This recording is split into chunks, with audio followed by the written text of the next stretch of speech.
go. And here we are on the postgame show. Coach Andre Cook. Cookie, thank you for joining us. No doubt. It's always much easier after a big victory just like this. Yeah, I mean, you've seen our scores. You know, our wins are all usually down to the last possession. So it was nice for these guys. Nice to get guys some extended runs. You know, we have guys that haven't been able to get in the game much. Sean Watkins played great. You know, it was good to see Aubrey in there, and Q, and Jay, and Ethan, and Corey. Those guys don't get some of those guys don't get a lot of run. It was good for that tonight. I'm sorry, you just took the words right out of my mouth. I was going to tell you they don't get a lot of run. Yeah. So you're cool with the vernacular. not bad for an old guy. Well. Not bad for an old guy. Coach.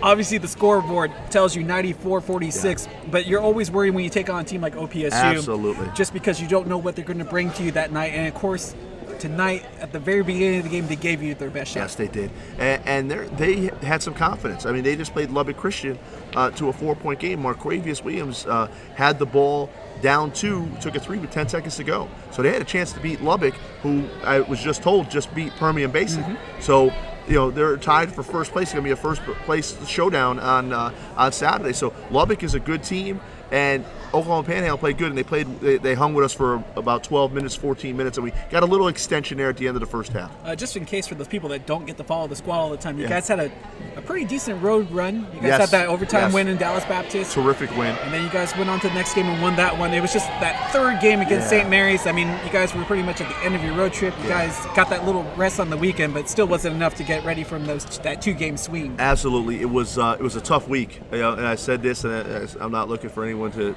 you know, give us a pass on that, but we were the only team all year that played 3 road games, and it caught up to us. You know, 3 road league games, and it caught us against St. Mary's. St. Mary's was hungry. They beat the crap out of us physically, and they jumped on us, and really the game was over in the first 7-8 minutes.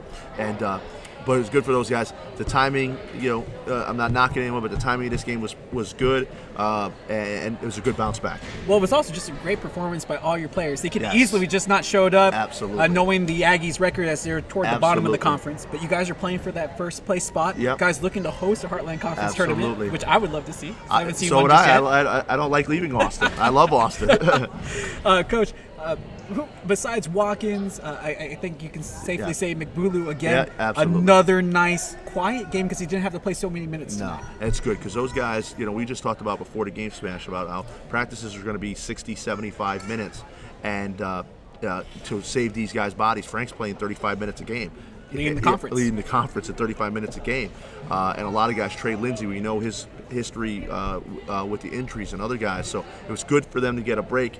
We got to tune it up again tomorrow afternoon for Lubbock Christian.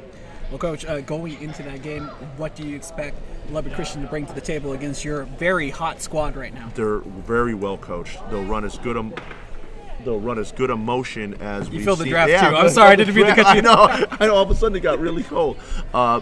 They'll run as good a motion. They're almost like Indiana, the old Indiana Bobby Knight team's motion and man-to-man. Not a lot of tricks, but they're well coached and they're well choreographed on the offensive end. So it'll be, you know, our man-to-man will be a challenge with their motion offense. So I'm assuming that you want to tell everybody that's here tonight, you know, come out on Saturday. It's going to be a great game. It's going to be a great game. 2 teams that are very similar how they approach things.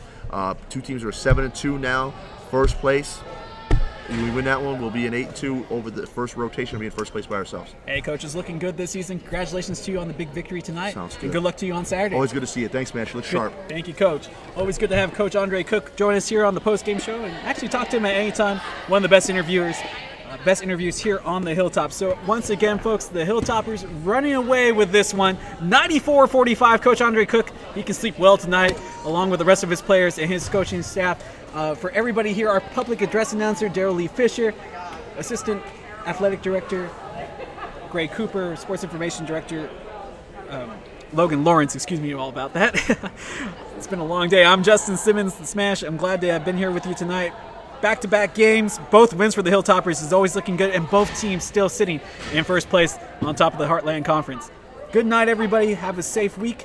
Enjoy your Friday night, and we'll see you back here on Saturday for a couple of big games here from the Hilltop. Good night, everybody.